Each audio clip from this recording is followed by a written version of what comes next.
নমস্কার, বৌরানীর হেসেলে সবাইকে স্বাগত। আজ আবারও একটি নতুন রেসিপি নিয়ে আপনাদের সামনে হাজির হয়ে গেছি।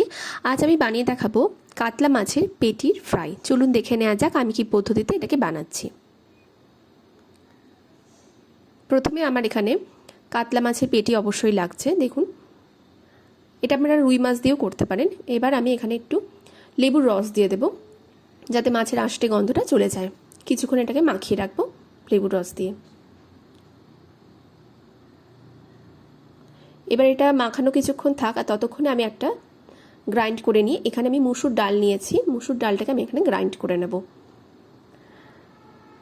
এবার ম্যারিনেট করা মাছটার মধ্যে আমি দিয়ে দিচ্ছি পরিমাণ মতো লবণ, সামান্য পরিমাণে হলুদ দিচ্ছি, লাল লঙ্কা গুঁড়ো দিচ্ছি খুব সামান্য পরিমাণে ধনে গুঁড়ো আর গরম মশলা গুঁড়ো, আর একই সাথে দিয়ে দিচ্ছি আদা রসুনের পেস্ট। এবার এই সব কিছুকে দিয়ে ভালো করে আমি এটাকে মাখিয়ে নেব। খুব ভালো মতন এটাকে মাখিয়ে নেব, যাতে মশলাটা প্রত্যেকটা মাছের গায়ে ভালো মতন লেগে থাকে।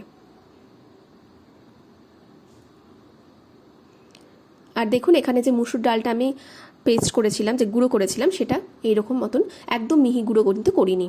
এবার এই ম্যারিনেট করা মাছটাকে এক এক করে আমি এখানে এই মুসুর ডালের মধ্যে একটা লাগিয়ে কোট করে নেব। সবগুলোকে একইভাবে আমি কোট করে রেখে দেবো। আপনারা চাইলে এটাকে 10 মিনিটের জন্য ফ্রিজেও রাখতে পারেন, তাহলে খুব ভালোভাবে জমাট বেঁধে যাবে। এবার কড়াইয়ের মধ্যে আমি এটাকে আস্তে আস্তে এক এক করে দিয়ে দিচ্ছি।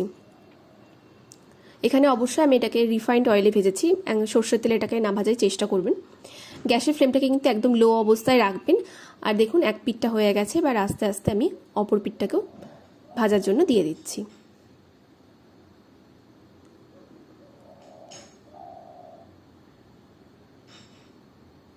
একে একে সব মাছগুলোকে আমি উল্টে দিচ্ছি। লো হিটে ভাজবেন, তাহলে যে মুসুর ডালটা যে ফ্রাই হচ্ছে সেটা খুব মচমচে খেতে লাগবে, মাছটাও খুব ভালো লাগবে, সুন্দর হবে। দেখুন, ফ্রাইটা একেবারে হয়ে গেছে, খুব সুন্দরভাবে তৈরি হয়ে গেছে। এটা অনেকটা ফিশ ফ্রাই মতোই দেখতে হয়েছে। আপনারাও বাড়িতে এভাবে ট্রাই করবেন, আর অবশ্যই আমাকে জানাবেন যে আজকের রেসিপি আপনাদের কেমন লাগলো। ভালো লাগলে অবশ্যই লাইক, কমেন্ট, শেয়ার আর সাবস্ক্রাইব করে আমার পাশে থাকবেন। ধন্যবাদ। দেখা হবে আগামী কোনো রেসিপি।